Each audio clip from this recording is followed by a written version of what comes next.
So Pharaoh here live on RIM TV with an amazing executive director, very noble man, very noble soul, and very knowledgeable. And so this is how we met. So I have a huge thing about voting. I'm all about voting because that's how you can get the power back, and that's how you really create change. And so I've created some plans for homeless voter registration. I've been here every week registering homeless to vote. But this is his dream. This is his place. What do you think about the homeless and voting? What do you think it can do, or do you think they can get more involved? Well, it's at the moment right now it's hard to get them involved because you need certain criteria to vote. You need your IDs and stuff like that. And if you don't have IDs, birth certificate, and social security, and a lot of them don't have them. A lot of them don't have access to even getting them because just by earlier today, one of my clients said he did an appointment for DMV to get his ID, and it's gonna take 2 months for him to get there. He's got his next appointment on October 31st. Now, I don't really believe in coincidences, but we'll say this is a coincidence.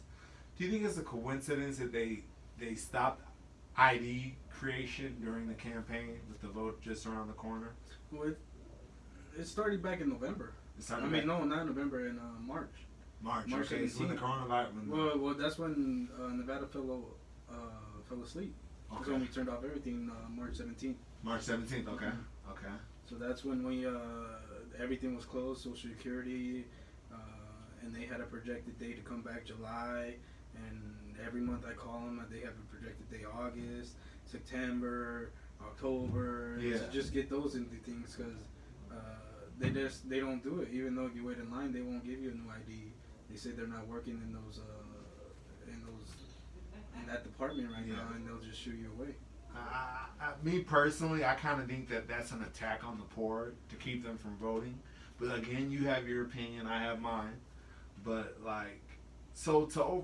what would you see necessary to overcome homeless not voting and the homeless being disenfranchised?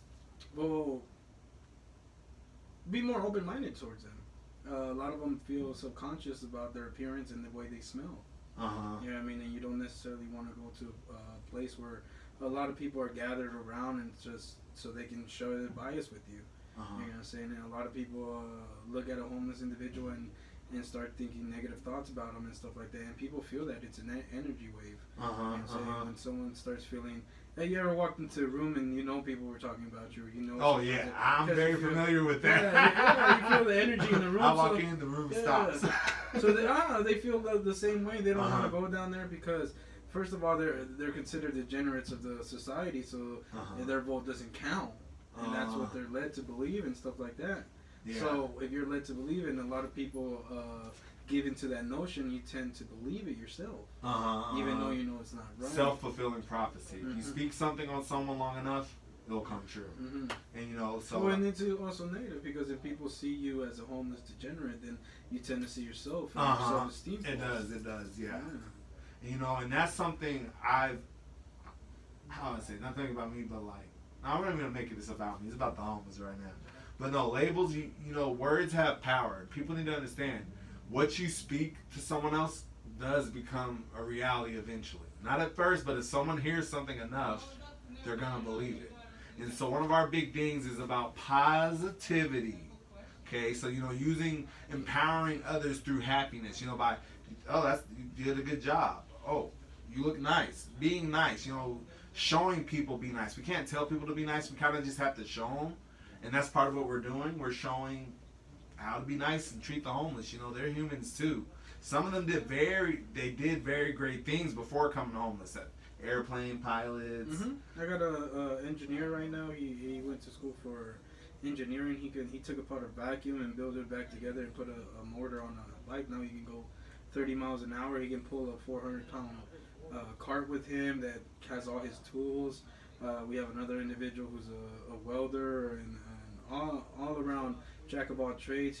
He gave me the idea about maker spaces. So whenever we do get big, we're going to try to make maker spaces where we can have the community come in and learn how to weld, learn how to use different power tools, take measurements, do it yourself, type of stuff. So just like a little things, just to show the community that we're here to show them how to get back on their feet. Not necessarily give them money to get feet, but give them the tools. The and the tools, trades. yeah. Or even classes, as you know. So my organization's Real Education Matters. We're all about teaching. We're all about creating a voice for the new generation, for homeless, for the voiceless. Dang, don't do that, Bentley. So that's what we're all about with the voting. How do you see voting becoming part of this center? Voting becoming part of this I've been working with some of the staff to get voting registration opportunities more.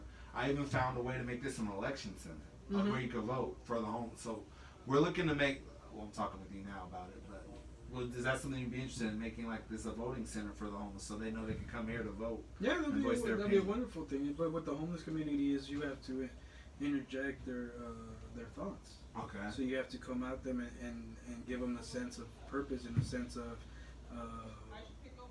being. That you matter. That they matter because they have developed this understanding that their vote doesn't matter. That they're just degenerates and they really don't give anything to the community, which is farce. It's far from the truth. It's very far from the truth. So it's just you have to derive a way. You have to derive a way to rewire their understanding about themselves. You get what I'm saying? Because if one feels that their vote doesn't matter, it doesn't matter where you put the voting station. You can put it at their house. You can put it right in front of their face, but they won't take the initiative to vote because they have the understanding that their vote doesn't matter. So you have to incorporate you have to rewire their thinking process and have them understand that all voices matter and even one small vote can change the future. Okay. Great. So I have some classes and things like that I would like to work. I'll be working on implementing with him. Also, we're starting a learning center. I guess you could kind of call it. Like this is our sanctuary. This is like a community center. I like to think of it. There's things that you can come here to learn. There's things that there's ways that you can help yourself. We're recruiting teachers and friends to come to our center, teach the homeless a skill that if you could teach the homeless one thing, what would you teach them? And then we empower you to be able to teach that message and empower other people through your testimony or through your story. Because we all have a story. We've all been on the bottom before. So, it's not the setback, it's the comeback. And that's what this is about. Yes, we all have setbacks, including myself, but that's just making for an even better comeback. And that's what I want to see for the homeless community, a comeback. Like this year, the homeless really create this voice that we're not useless, that we do matter, and that we are smart people, because they are very smart. Some of the greatest things I've learned come from homeless people. And I think you could share the same thing as well. Yeah, they're very intelligent people. Yeah, and so we probably shouldn't even call them homeless people because they're humans just like us. These are our friends in the community. We need to be friends. We got to solve problems together. If we stay pointing the finger, you did this, you did that, we're going to be in the same place we were a couple of years ago. It never changes. So we got to be the voice of change. And that's why I love working with this man, because he's a leader of change. He walks the talk, okay? He does it. And I'm honored to be interviewing you today. Oh, the honor's mine. And we'll have more interviews in the future, but this is our first one just to introduce you to one of the greatest men in the community.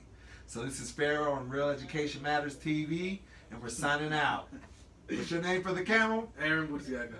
The great Aaron Busiaga. All right, y'all. Peace. Thank you.